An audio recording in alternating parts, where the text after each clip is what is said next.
시편 148편 1절부터 14절을 읽겠습니다. 할렐루야. 하늘에서 주님을 찬양하여라. 높은 곳에서 주님을 찬양하여라. 주님의 모든 천사들아 주님을 찬양하여라. 주님의 모든 군대야 주님을 찬양하여라. 해와 달아 주님을 찬양하여라. 빛나는 별들아 모두 다 주님을 찬양하여라. 하늘 위에 하늘아 주님을 찬양하여라. 하늘 위에 있는 물아 주님을 찬양하여라. 너희가 주님의 명을 따라서 창조되었으니 너희는 그 이름을 찬양하여라. 너희가 앉을 영원한 자리를 정하여 주시고 지켜야 할 법칙을 주셨다.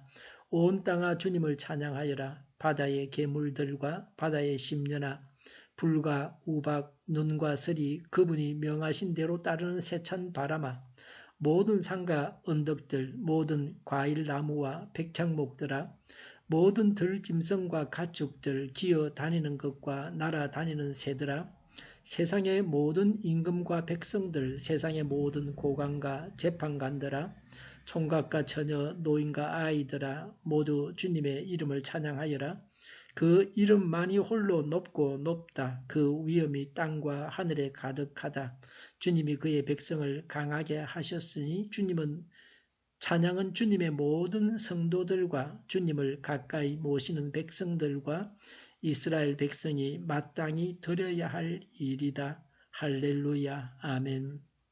온 우주를 만드신 하나님을 모든 피조물이 힘을 다하여 찬양하라고 합니다.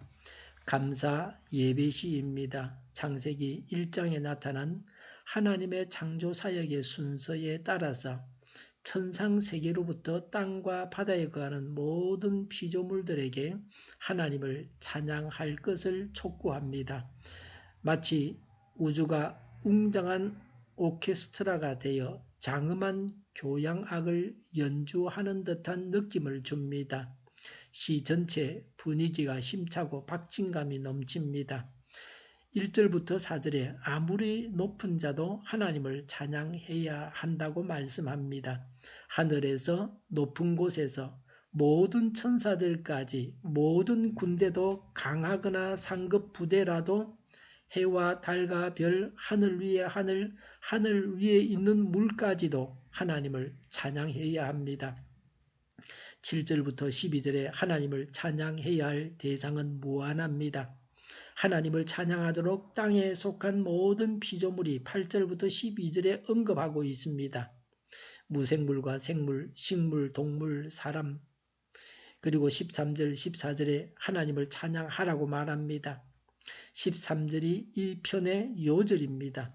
14절에서는 이스라엘을 구원하시고 높이신 하나님의 은혜를 감사하면서 하나님을 찬양하라고 요구합니다. 예수님을 믿어서 죄 용서받고 영생을 얻고 하나님 나라를 소유하였으니 하나님을 찬양해야 합니다. 왜 찬양해야 합니까? 5절에 주님의 명을 따라 창조되었으니 라고 했습니다. 6절에 너희가 앉을 영원한 자리를 정하여 주시고 라고 했습니다. 운명입니다. 모든 피조물에게 각각의 고유한 특징과 행위의 한계를 설정하셨습니다. 위치를 영영히 유지하게 하셨습니다. 6절에 지켜야 할 법칙을 주셨다고 했습니다. 엄격한 질서 속에서 살게 하셨습니다. 13절에 그 이름만이 홀로 높고 높다. 그 위엄이 땅과 하늘에 가득하다고 했습니다. 하나님께서 만드신 피조물을 보면 하나님의 위엄을 보게 됩니다. 14절에 주님의 백성을 강하게 하신다라고 했습니다.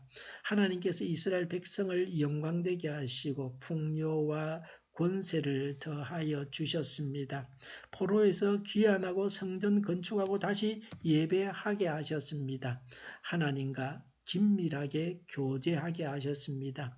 예수 그리스도가 오셔서 하나님 나라 영광을 누립니다. 한 목사님 부부가 한 달 가까이 유럽을 여행하던 중에 아르헨티나에 남아있던 아이들이 붙인 편지를 로마에서 받았습니다.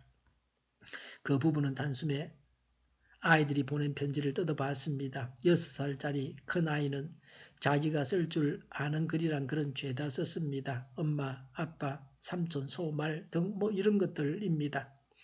어떻게 보면 그것은 편지가 아니었습니다. 그러나 그것이 그 애가 할 수 있는 최상의 것이라고 생각했을 때 그 부부는 코끝이 찡여움을 느꼈습니다. 이것 좀 보세요. 부부는 서로에게 말했습니다. 기특한 녀석. 5살짜리 둘째 아이는 그나마 그를 몰랐습니다. 그래서 신랑 신부가 서 있고 아빠인 목사님이 주례하는 결혼식 그림을 그려 놓았습니다. 이 그림을 보구려 부부는 그림을 보고 너무 기뻐서 한참 웃었습니다. 아이들이 너무 보고 싶어졌습니다. 그 다음에 막내가 보낸 구겨진 종이를 폈습니다. 거기에는 뜻모를 선과 원과 사각형 등이 그려져 있었습니다. 이것 좀 봐. 아내가 울기 시작했고 곧 나도 따라 울었다고 했습니다. 그 부부에게 그 편지를 전해준 이탈리아 목사님은 눈이 희둥그레져서 그 부부를 쳐다봤습니다. 그 부부는 그 목사님께 편지를 내밀었습니다. 참 멋진 편지들이지요 하고 물었습니다. 그런데 그 목사님은 그 편지들을 보고서 왜 아무런 감격도 느끼지 못했습니까? 그것은 자기 아이들이 아니기 때문입니다. 부모인 이상 그 편지들은 이 세상에서 가장 값진 것들입니다. 그 부부는 그 이후에도 그것들을 집에 보관하고 있다고 합니다. 우리는 자신의 새 노래로 주님을 찬양해야 합니다.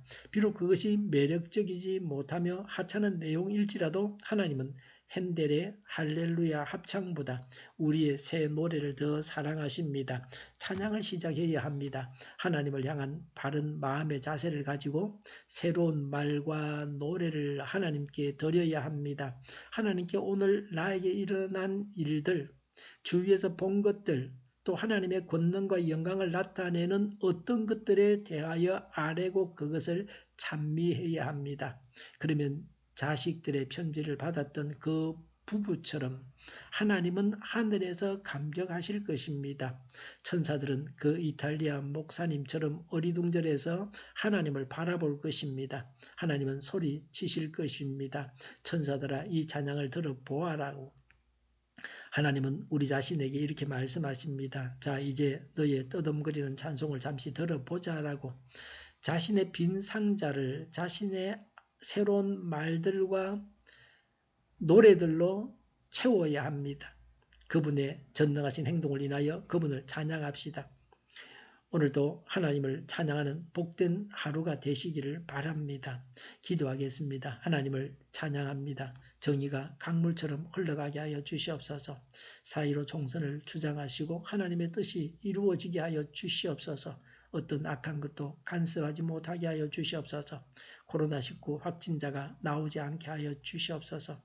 외국에서 유입되어서 지역 감염이 일어나지 않게 하여 주시옵소서. 의료진이 감염되지 않게 하시며 백신과 치료제가 하루속히 나오게 하여 주시옵소서. 우리 동일교회가 만군은 집하게 하여 주시옵소서. 예수 이름으로 명하노니 모든 병만은 물러가고 몸의 모든 부분들은 온전하게 될지어다. 신유의 기적을 베푸셔서 지금도 저희의 질병을 고쳐 주시옵소서. 전 세계에서 코로나19로 인해서 고통당하는 모든 사람들에게 하나님의 자비와 긍휼과 또 병 고침받는 역사가 나타나게 하여 주시옵소서. 저희와 교회와 이 나라 이 민족을 불쌍히 여겨 주시옵소서. 하나님께서 기뻐하시는 나라가 되게 하여 주시옵소서. 오늘도 하나님 안에서 차고 넘치는 삶, 복된 삶을 살게 하여 주시옵소서. 감사와 찬양을 주님께 돌려드리며 예수님의 이름으로 기도하옵나이다. 아멘.